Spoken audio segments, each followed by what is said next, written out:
रामायण का एक दार्शनिक पहलू है जो काफी रोचक है। राम अपना राज्य और सेना सब कुछ छोड़कर वनवास गए थे। राम ने जब सीता की खोज शुरू की थी तब उनके साथ केवल लक्ष्मण थे, किंतु जब तक वे भारत के दक्षिणी तट पर पहुंचे तब तक उनके पीछे एक विशाल सेना खड़ी थी। दूसरी तरफ रावण का खुद का एक भाई भी साथ छोड़कर शत्रु से मिल गया तथा उसके अन्य भाई मारे गए।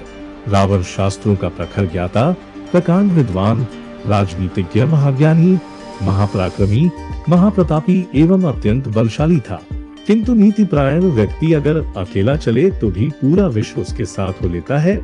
वहीं अधर्मी के सगे बंधु भी दूर हो जाते हैं और वो कितना भी शक्तिशाली हो उसका विनाश हो जाता है।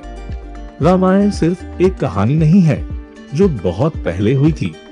वास्तव में रामायण हमारे भीतर हर समय होने वाली एक अनंत घटना भी है।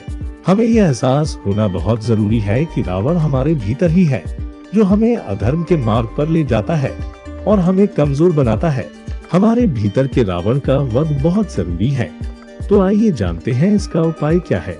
रामायण का आध्यात्मिक के साथ साथ एक फिलोसॉफिकल महत्व भी है।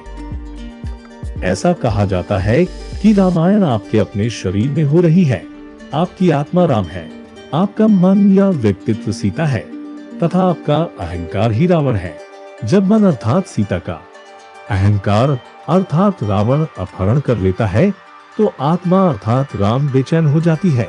इसी प्रकार शाब्दिक अर्थ से अलग हटने पर आप समझेंगे कि आपकी सांसें हनुमान है जो कि वायुपुत्र है। आपकी जागृति या चेतना लक्ष्मण है। उन्होंने वनवास के 14 वर्ष भी जागृत अवस्था में बिताए थे। जब आत्मा आपके मन तक नहीं पहुंच पाती तो उसे चेतना अर्थात लक्ष्मण व श्वास अर्थात हनुमान का सहारा लेना पड़ता है। योग और ध्यान में श्वास को बहुत महत्व दिया जाता है तथा इस व्यस्त जीवन में जागृत होने के लिए कभी कभी हमें आंखें बंद करके ध्यान लगाना पड़ता है। ऐसा करने पर हमारी श्वास और चेतना की मदद से हमारे मन और आत्मा का संगम होता है और अहंकार जो कि हमारे भीतर का रावण है वह मर जाता है। कभी कभी हमारा मन सांसारिक माया में खो जाता है और हम अहंकार और माया में फंस जाते हैं। हम माया के सागर में इस कदर डूबे जाते हैं कि हमारे मन और अंतरात्मा के बीच का संबंध टूट जाता है। रावण को नष्ट करने के लिए राम को उसकी नाभि पर तीर मारना होता है, जो ये दर्शाता है कि हमारे अहंकार को नष्ट करने के लिए हमें हमारी अंतरात्मा की गहराइयों में झांकना होगा और अपने आप को समझना होगा।